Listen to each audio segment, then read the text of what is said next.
Hey you guys, it's me KTB, and today I'm going to be reviewing The Here and Now by Brashares. It's a teen romantic thriller and it has some sci-fi elements in the terms of time travel. I will read you the synopsis and then I'll give you my full-on review. Follow the rules. Remember what happened. Never fall in love. The world I come from is in ruins, but if we don't follow the rules, everything that matters will be gone. Friends, families, dreams, love. Ethan can never know my secret, that I'm not from another place, I'm from another time. Now, The Here and Now follows a girl called Brenna who lives in the future, and she, with a bunch of others, travel back in time to 2010, and she gets spotted by a boy called Ethan as she arrives in 2010. She then goes away, leaves him standing there, and leaves him wondering for 2+ years whether he's actually made her up or whether the thing that happened in 2010 was actually real. They later become friends at the school that they both attend, which is how Ethan ends up knowing that she was real, and it kind of goes from there really. And I found this book because I've read some of Brashares' stuff before, because she's written a series called The Sisterhood of the Travelling Pants, which has been adapted into a film duology. I've read the first book and I've seen both the films, and I really loved them. I love the book, I love the films. Brashares' writing style really appealed to me, and I loved the characters within the Sisterhood series, so I thought I'd give this one a go. It wasn't bad, but it wasn't amazing either. It's a cross between several genres with several different types of elements, but it mostly focuses on the romantic side of things.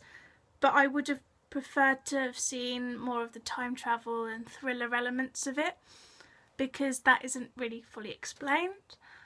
We don't see Brenna's journey into the time machine. We don't know what it looks like.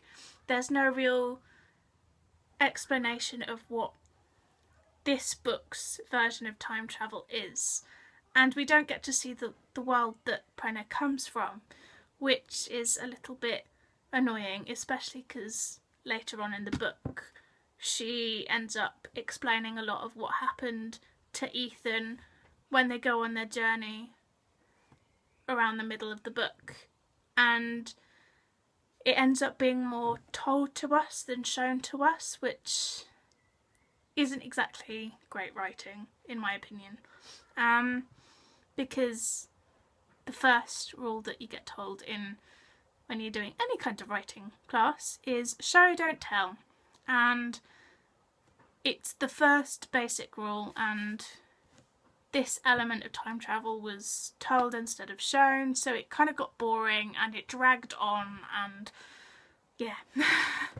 that element wasn't really great, especially because Brenna and Ethan were essentially hanging out at this hotel room, and she was telling him all that was going on in her world at the time before she travelled back in time. And because it dragged on, I got a little bit bored, but for the most part I was engaged. I did read this book in just over 24 hours, which is quite fast, I must admit. A book in 24 hours is pretty good for me, and so I did find it really engaging in that sense, which is why I kind of think it was better than bad.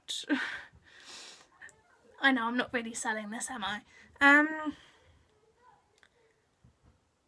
It wrapped up quite a lot of the questions that you had throughout the novel at the end as well.